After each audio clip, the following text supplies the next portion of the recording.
everyone, and welcome back to Learning Idiom, podcast. This is your one of the hosts of Learning Idioms podcast called Transcending La Familia. This is Aysleth, Zeledon. I go by Sachi Ice Queen on a lot of social medias, and today the first lesson that I'm going to give is for any special needs parents out there. My son has level 2 autism, and so the number one lesson that I want to give you today is, and the reason why I'm recording this in the sauna is because self-care is the best way for you to definitely, take care of your kids. Because if you don't take care of your mental health, then you won't be able to peacefully and joyfully be able to take care of your kids' needs. And so that's the reason why I wanted to definitely do it here in the sauna. I do hot tub exercises, which is another tip that I do also want to give to any special needs parents, regardless of how tired you may be.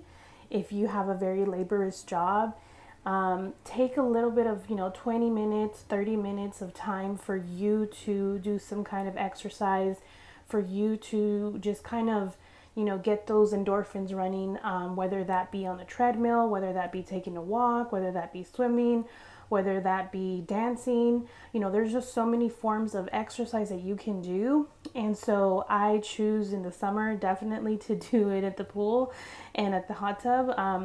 During the year, sometimes, when the hot tub is open, then we do, I try to come, but it's kind of cold, so it doesn't happen very often.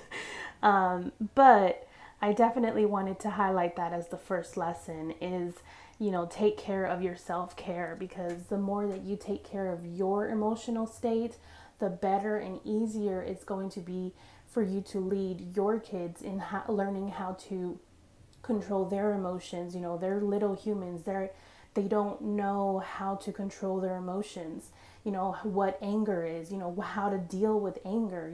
That's something that I had to learn how to teach my son because he's a boy. And so boys tend to get a little bit more violent, girls too. But, because he is autistic, he has thrown things at me, not things that would break or that would hurt me, but he has thrown things at me like stuffed animals, like pillows, like, just things that he knows that wouldn't hurt me, but he was still trying to aggressively release that tension that he felt.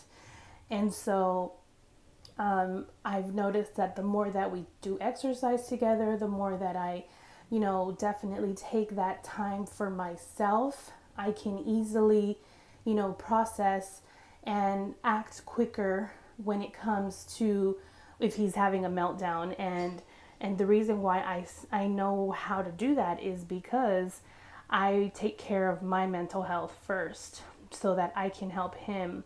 I remember whenever he was small and they don't always talk. My son he's been nonverbal most of his life. He's been verbal for, since he started school, but he was extremely nonverbal before 3 years old, with the speech therapy, which he still gets speech therapy, and that's another thing that I do want to tell. Even if your son or your daughter has, autistic tendencies or any kind of tendencies, definitely get them checked out. Don't just say, oh, it'll go away. If you need help with your son and your daughter, don't be embarrassed to ask his pediatrician, is this normal? Don't be embarrassed. That's what they're there for. Like, doctors are there for, and pediatricians are there for your kids.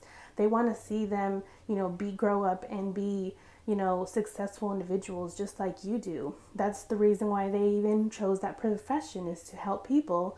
And so don't be afraid to talk to your pediatrician or talk to, somebody when you're not sure about a certain, medication or, I chose not to medicate my son. And so I've just found different ways how to deal with his tendencies and his breakouts. And, when he doesn't want to get out of the car, literally, he's a preteen. So he's 5'1" right now. And so I can't force him to do anything, and even if he was small, I still would not want to force him to do anything. There's something called conscious discipline. I am a substitute teacher, and they teach us a lot about conscious discipline. And the thing that they tell us is to always give them two options, and both options have to have the same goal, just that they choose which one. So say they want to sit on the floor and eat their dinner or in front of the TV. Okay, well then tell them you have two options. You can sit in a chair by the table and eat your food and watch the TV, or you can sit by the table and not in front of the TV, because as most of you know, it's bad for kids' eyes when they're that close. So when it comes to certain things, give them two options, because that way they're constantly learning how to make better decisions, because you're giving them the two options of you're either going to do this or this. And so they feel like they have a choice, and you're not taking that choice from them, and they're constantly learning how to make better choices. And so that's another tip that I do want to give you guys. And so, but for sure, take care of your mental health. This is something that I definitely always recommend. And that's the best way that you can raise a successful special needs kids. And, my son, he's a 10-year-old author. He's a published author. And the only reason why he is because I took the necessary steps for him to not rely on a diagnosis of why he wouldn't be able to be successful in the future. And so he's currently writing his second book.